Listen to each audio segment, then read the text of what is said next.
But as a Toastmaster, because all I get to do is tell our people what to do, we have helpers.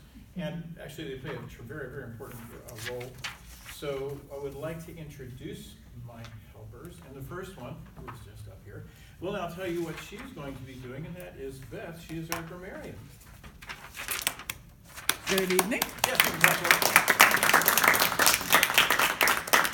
As grammarian, I will be paying attention to the word usage and grammar during this evening's meeting and taking notes on any areas for improvement, and also taking notes on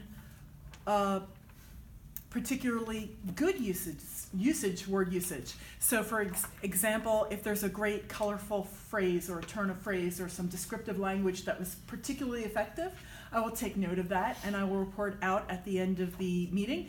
And I will also be recording how many people use the word of the day, which is coming.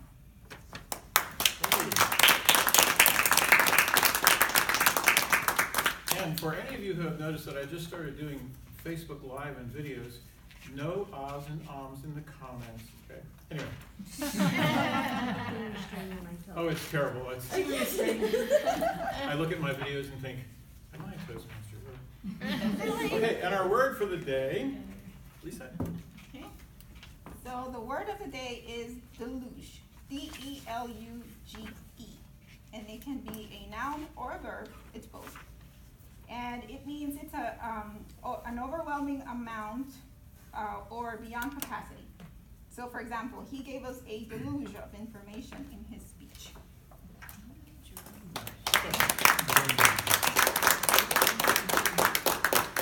Wizard of Oz, Jerry Stevens. My name's Jerry. I'll be keeping track of anyone that uses a deluge of so's and any non-words, filler words as a crutch. And at the end of the meeting, I'll be reporting back.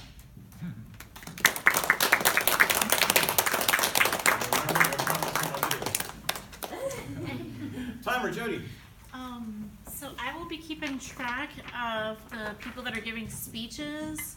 For the manual path, it's 5 to 7 minutes, so there's 2 of those, and then there is an 8 to 10 minutes speech. That would be speaker number 3. So I'll be making sure that people are on time. So the green, it'll start out with the green, which is like the start button, and then the yellow button will go on when you get to that point where you're maybe at the midway point, but you still have some time left. And then when the red lights up, that means you've come to the end of your time. So that'll make you aware of your time. Okay. Not on the agenda. David has agreed to be our vote counter. All right, so we all have these ballots right here. You just tear off the bottom. We'll be passing around after people speak and after evaluations and table topics. We'll conduct a round of voting, so we'll pass around these little cans. We'll pass them around, and everyone puts their little tear-offs inside there. Just fold them up, put them inside there, and I'll count them, and then I'll give us all our winners at the end of the meeting.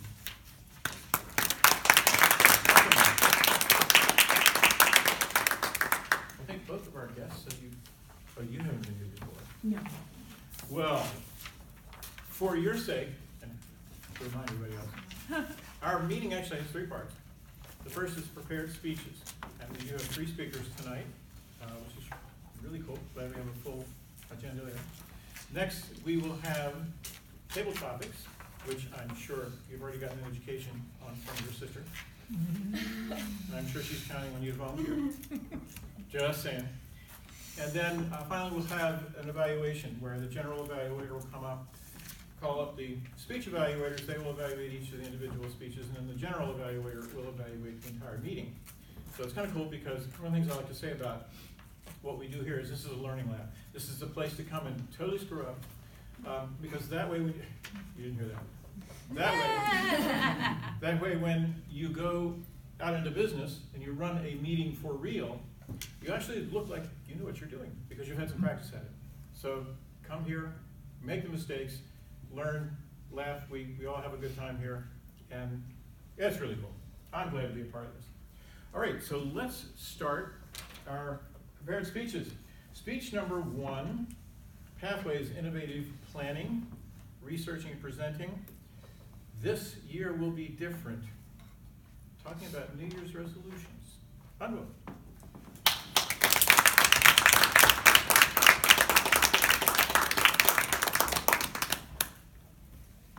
This year will be different.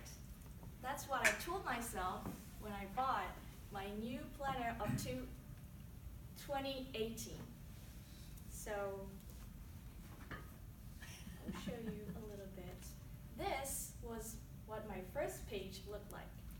So I thought I will be exercising more, waking up early in the morning, spending less money on shopping, study more in English, and I will be a totally different person in 2018. And guess what? This is what my next page looked like. Turns out that this planner became extremely heavy to open from February. So another new year is just around the corner, and many of us are making a dilute amount of New Year's resolution. But unfortunately, statistics shows that 80%, more than 80% of our New Year's resolution failed.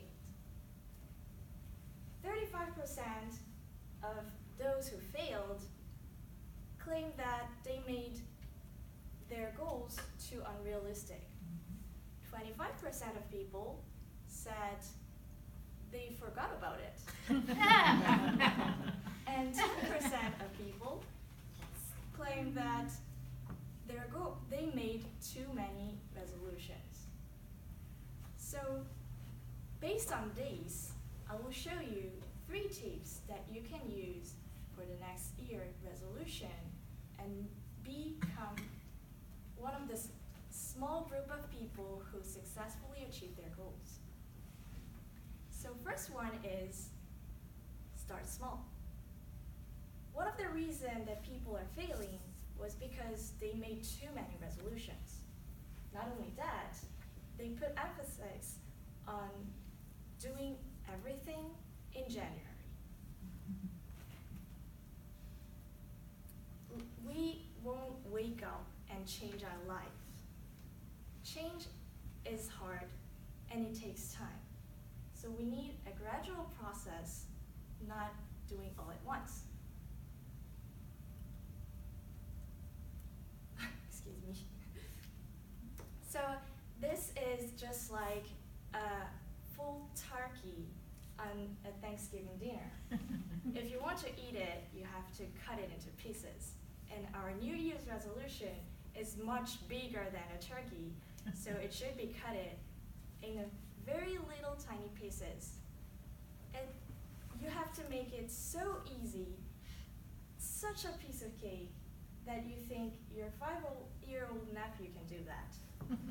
For example, if you said that you want to exercise regularly and you have never been exercised before, the first step is you have to put on your running clothes. Don't even leave the house. It's so easy that it's hard to think that you're going to fail. And these small successes will lead you to a big success. Number 2 is make it visible. The second biggest reason why people are failing is because they forgot about it. So use as many things as possible to make it visible and unforgettable. You can write it down on your planner, print it out and post it on your desk. You can save it on your phone and even talk to your families or friends so that even you forget it, they can remind you. As long as your New Year's resolution goes with you, you are more likely to be in the state of doing it. And lastly, but the most important thing, is be realistic. Majority of people who are failing said their goals were too unrealistic. And how how to be realistic, the key is simple. You need to admit that you are going to fail. You failed last year.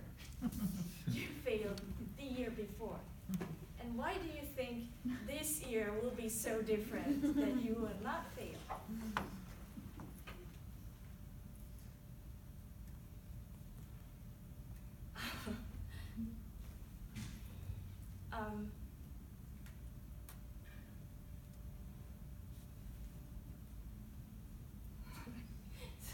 Excuse me.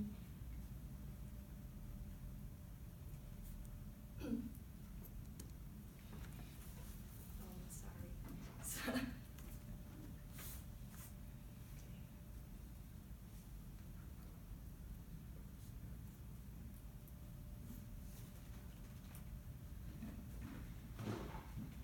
Okay, so I'm not telling you that you are saying that, okay, I'm a loser. I failed last year. I will fail this year. And no more resolution, I'm done. No, I'm not talking about this. I'm saying that your plan needs a room for mistakes. Even though you sleep, you can come back on track. When a child learns how to walk and fails 50 times, they don't think to himself, maybe this is not for me.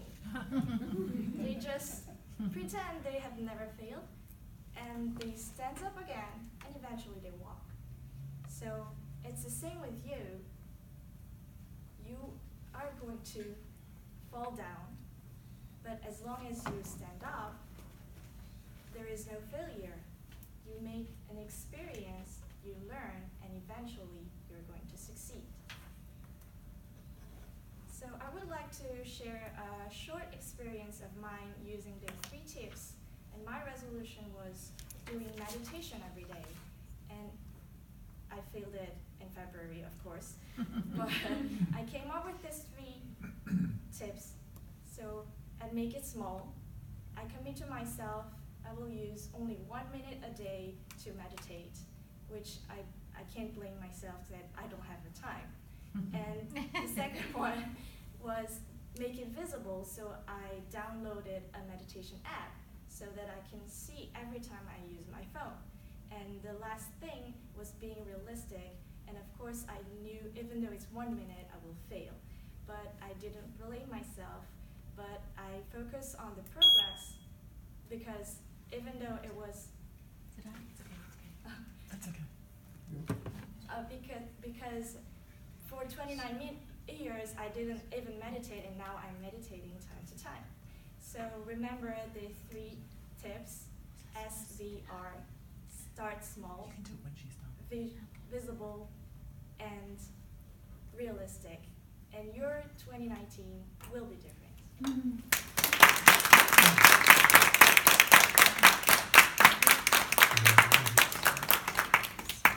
So it's 8 minutes and 5 seconds. Okay, so I can make a comment about that. I thought it was really cool and a show of courage when Unwoo kind of locked up there, that she didn't have any problem picking up and starting right back up again.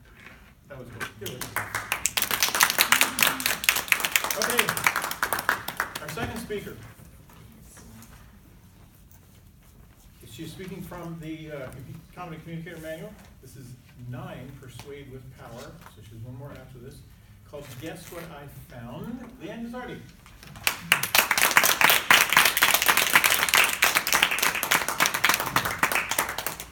Have to applaud her. I'm still using paper. Good evening, Toastmasters and guests. Evening. The drive to have more. Have more what? More than who? The age-old antiquated phrase, keeping up with the Joneses. Or literally buying into the media hype. I didn't know my $99 bottle of shampoo, brand of shampoo, wasn't cleaning my hair until the commercial hyping the $5 brand of shampoo told me it wasn't. Gosh, what a revolution that was. Why do people stand in line for hours waiting for the new iPhone when the one they have works just fine. Am I here to talk about how susceptible we are to marketing campaigns? Not really. It's just a major pet peeve of mine. Just to say, look what I found. I want to talk to you about simplicity. Dictionary.com defines simplicity as a noun, the state, quality, or instance of being simple, freedom from complexity, intricacy, or division into parts, absence of luxury and pretentiousness, plainness. Many people would love to have less complex lives. People relate complexity with stressfulness. They also relate simplicity with peacefulness.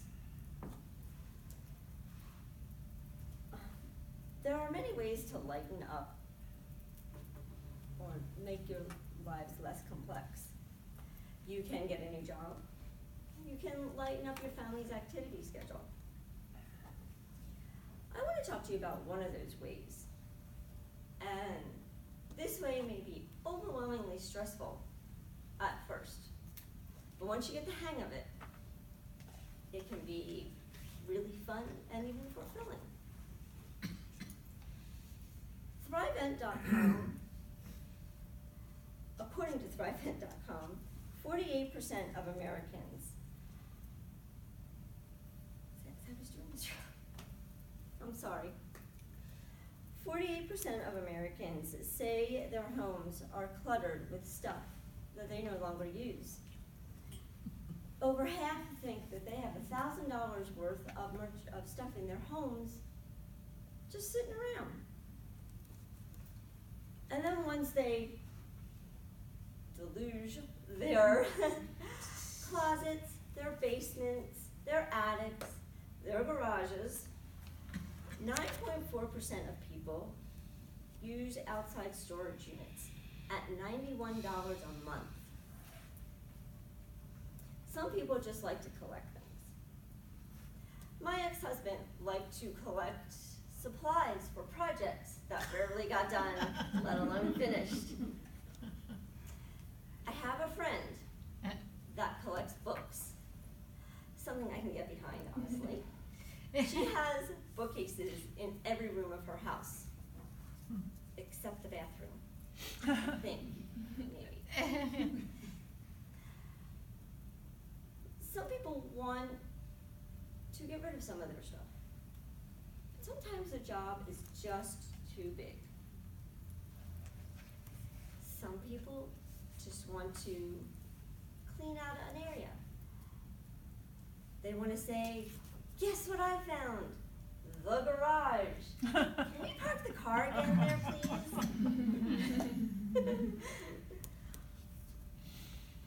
Should you decide to take on this task, I have 3 suggestions to get started.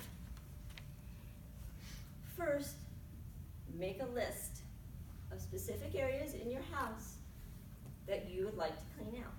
A specific closet, a specific room, area of your basement, the garage. Post that list in a visible place. Not stuffing it in a drawer, that does not count. Do not underestimate the value of checking items off of a list. It can be very gratifying. 2, start small. Don't say, I'm going to clean out the entire attic today. That's unrealistic, and you're going to find yourself back on the couch. Set a timer for 15 minutes, or pick a small section of an area that you want to clean. Third, have sort boxes. Have a box for stuff you want to keep. Have a box for selling or donating. One for storage. And one for trash or recycle. The box for the stuff you're keeping, find a logical, permanent home for them. Don't just throw it back in the closet. Again, that doesn't count. The sell and donate, you have to be realistic with yourself. Are you really going to take the time to list the stuff on eBay or whatever website you're thinking about? Or do you just want to get rid of it now?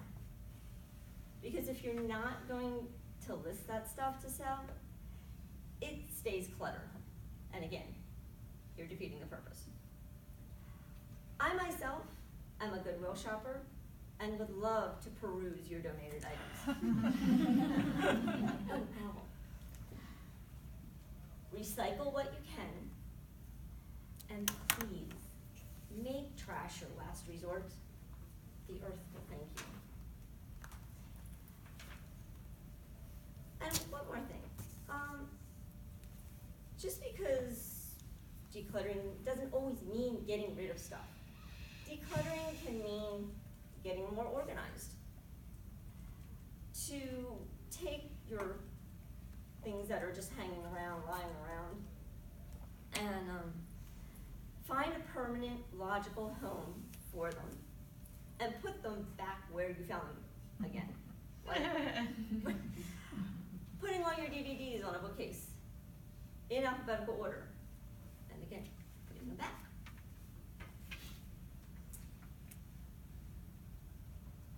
And keep in mind that getting, decluttering, living a simpler lifestyle Sorry. doesn't happen overnight. It's small, it's a mindset, it's a lifestyle that just happens over time.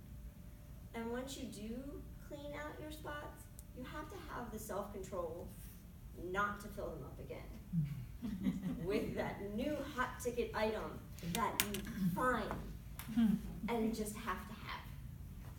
Thank you.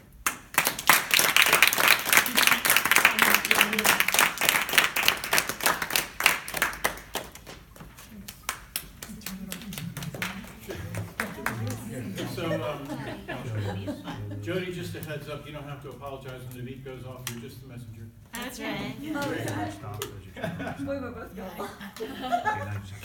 Okay, our final speech. We have someone who's stepped in at the last minute. Hold and on, is hold doing on. speech. Just a second, checking the timer. Okay. Well, I won't start him yet. Well, we can't listen, we can't even listen when you're. Make sure it's on the right preset. Oh, it's not? Okay, general I evaluator. thought it was. Well, like It's when I our shut, fault. when I shut it off and turn it on, it gets reset, so let's say reset, we're at 5 to 7. What's the, Tell me when you're ready. this one, 9 preset 9. Oh, okay. Good. Let me stop. Which, It's 8 to 10. 8 to 10? It's 8 to 10, yeah. So preset This 13. preset It's 13. 8 to 10. You got, yep, you got it. Don't start yet. Are we good? Good job. Yes. Okay. Okay. He hasn't started talking. Our final speech, Okay. speaking of final speeches, Sorry. is speech number 10 in the Common Communicator, which means that Srinivas has his CC after this speech. Yeah, there you go.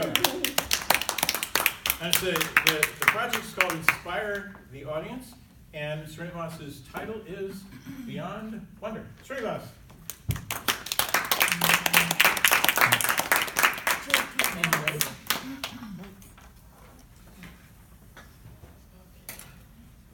Thank you. I'll say this, right? I'll start with a small game. Can you guess based on my title, what should go into the blank? Danger. Comfort.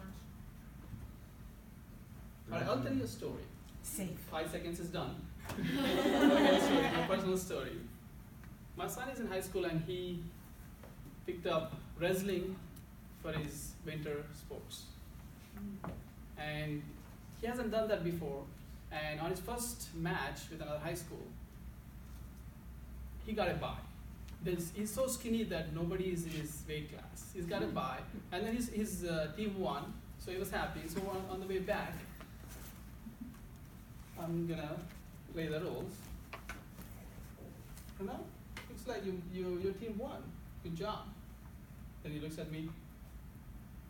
Dad, do you think I'm capable of going to the States? No, we are in United States of America. What state you're talking about? I didn't get that first. I mean, the state championships. I was stunned. I haven't seen him wrestle. All I wanted him to just learn the sport and be able to pin someone. That's all I wanted. He's so skinny. What must be going on in his mind? Another clue. All right, 5 seconds is done. Curious. Curious zone. The thing is that I would not have asked that question myself in my age. The problem, when we're growing up, we know a little bit. Everything else is curious zone. They can do, what is it? What is that, Mom? Then when we grow up, we know a lot. But rest of the stuff, we create a thin layer of comfort zone. Everything else falls out of our comfort zone. And this is a problem. From curious to pragmatic but constrained. So by looking at my child, I would not have asked that question at all. Going to the States, I just want to learn the sport and then be able to pin that my opponent just one time. So what is curiosity, by the way? Let's look at the curiosity. All it says, it's a simple thing. It's urge for more knowledge or answers. But there's another thing. It's a very secret to it. It's a cognitive force. Why is it different from wonder? It creates drive for action. When you're curious, you feel like you want to act something to get that answer. And then according to psychology, this is something I put together just for the information purposes. Intrinsic, that you're internally naturally curious. You just get bored easily, you just want everything new and you just want to explore. And there's external, state curiosity, that only comes into picture when your knowledge is challenged. So let's understand how is this different, because it's so simple, it's hard to understand.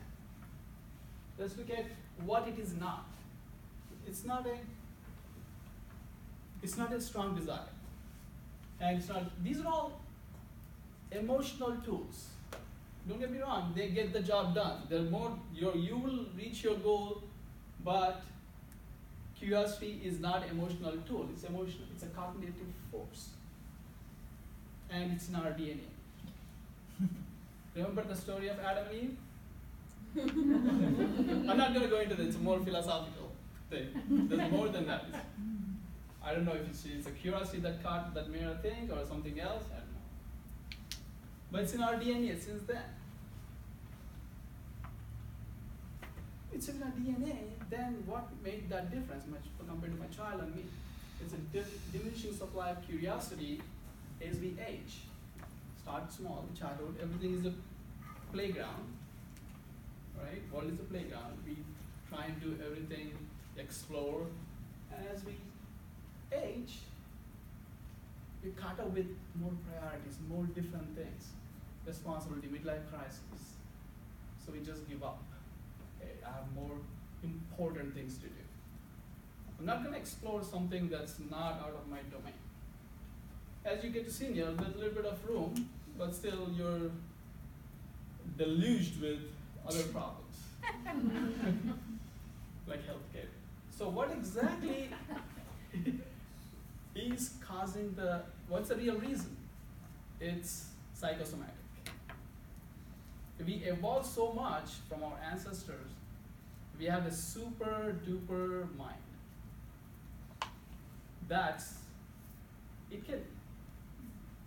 It's gone bad. We are at the mercy of our minds. We are slave to it. Fear of failure, shame, instant comparison, limitation. All this deluge of negative emotions, it can just spin up like that, out of nowhere. So what the solution is to teach mind some of the basic universal truths about life and existence. Fear of failure, you know, a lot of people talked about failure a lot. Something comes to my mind. I looked up a education reformer, early 20th century.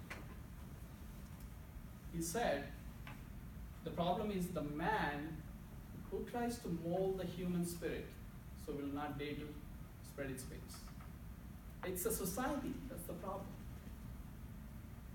And shame, I've heard of Brene Brown, who's foremost expert. You look it up, and then she has unraveled and she put down all the details about what it is and how you can overcome it. Instant comparison. A famous monk said, I am not what I think I am. I am not what you think I am. I am what I think you think I am. It's like, I'm trying to mold myself what you might be thinking about myself. If I need to act and behave certain way, so you will approve of me. That's a mindset.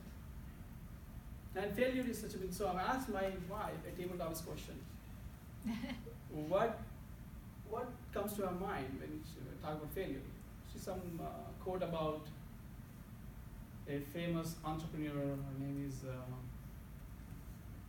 Leann N, the Huffington Post founder.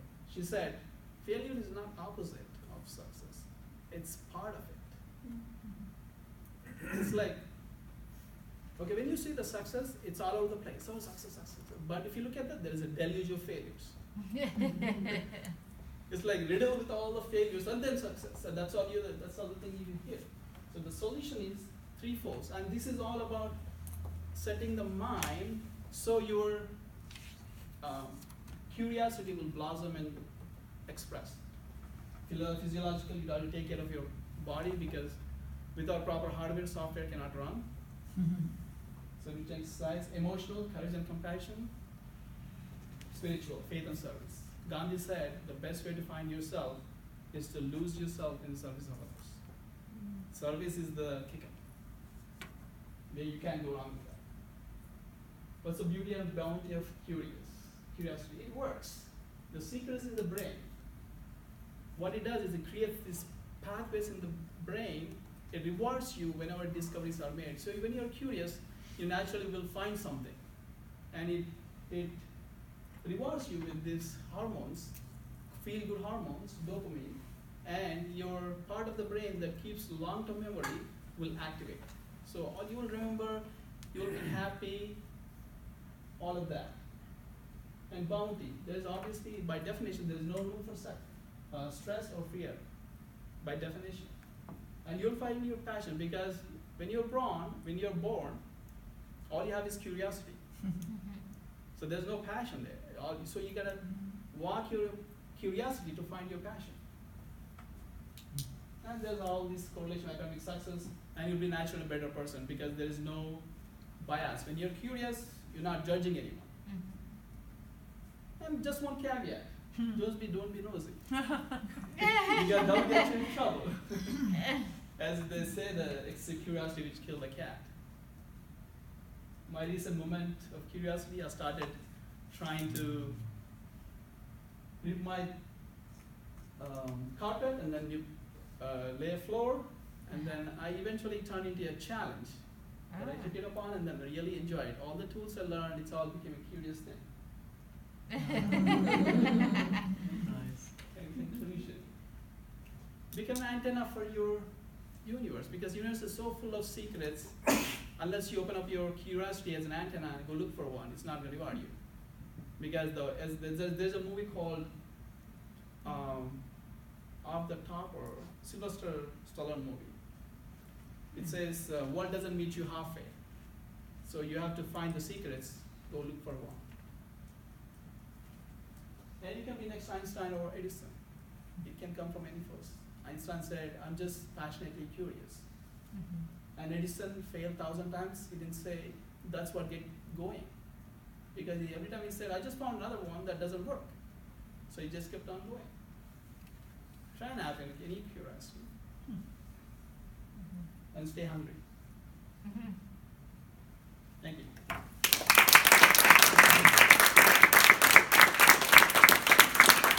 Okay, if you can take your slip and vote for the best speaker. Pass the little buckets down. Okay, so I'm not so sure about that last little one with the senior. I'm so curious. Maybe have more time to figure Where the senior, the curiosity goes way down. Well, it went up a little bit. Okay, that's just. All right, so as you're voting, we're going to do is move on to our next section. For that, we're going to call up our topics master, Susan.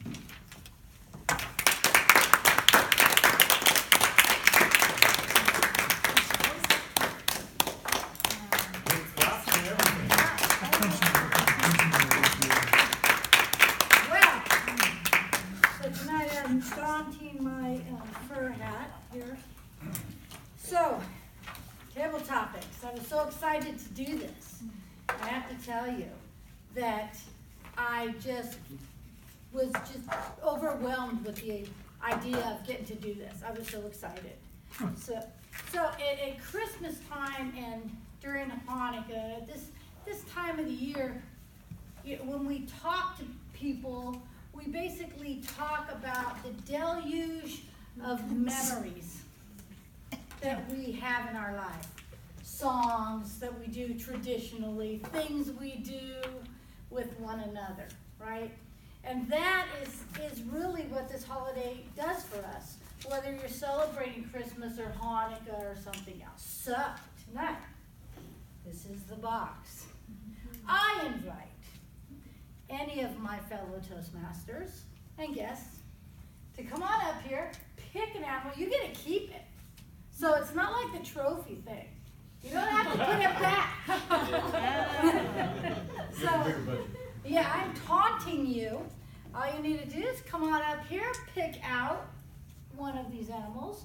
It has a little slip of paper attached to it. Hand me that slip of paper, and I will give you the topic. Is there a deluge of animals? There are 6 different ones to choose from. There's a Santa, there's an Oh, you're elf, telling us. there's a bear, there's a Santa, there's. So come on up, anybody? Hold up. Come on up.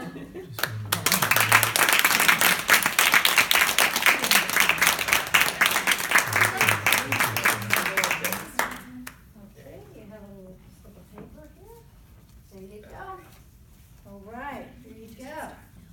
At this time of year, most of us have heard a story, seen something that touched your heart.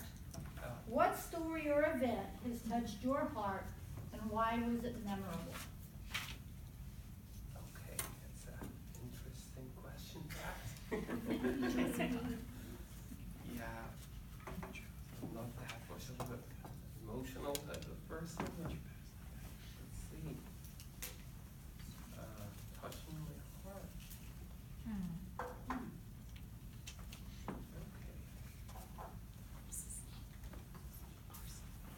Okay. Actually, something that really touched me personally a couple of weeks ago when I was watching the news was that sometimes you look at other people who are trying to just live like humans, like other people who are on this world. There is just one generation sharing this planet. I have heard many people who come and say that, oh, this land belongs to us for thousands of years. We've been thousands of years we've been here. But let's not forget that there's just one generation who we are sharing this planet. If we can extend a hand and help someone else, help some other human being from misery, why shouldn't we extend that hand? Look at things going on in the world, from Middle East to South America, and we can help. we are in a position that we can help other human beings. Why not to? 50, 60 years from now, we are all dead. We can help now, why not? Okay. Great. That was it.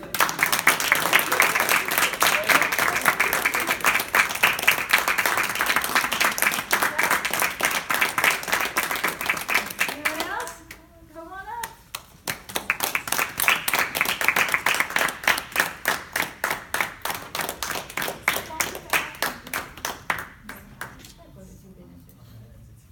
I didn't explain very well, did I? Well, here we go. You just got a phone call right now. Just your phone rang just a moment ago. And your call was from Santa Claus. Oh my God. And he wants to know what you'd ask him for and why you're asking for that. Okay, so I want Santa Claus to bring me very clearly. I want to see it very clearly. I want to know what my purpose is in life. I want to know why I'm here, and I want to know exactly what my purpose is.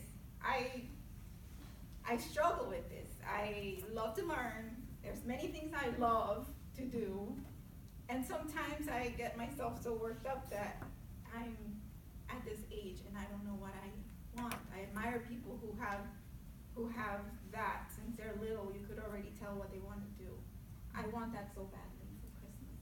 Please, Santa Claus, bring it.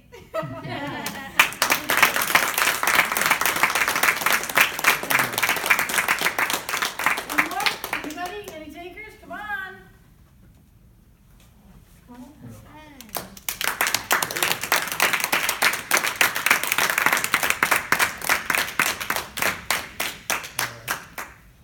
for the big man. Alrighty, here we go. Holiday songs are always fun to hear, and they often stir memories. Sing a line or a part of a holiday song you might love. And what memory that stirs in you. Perfect, yeah. It's already coming to me. Up on the rooftop, reindeers sing. I forget the rest of these words of the song, but you guys get it. You guys know it. That one was one of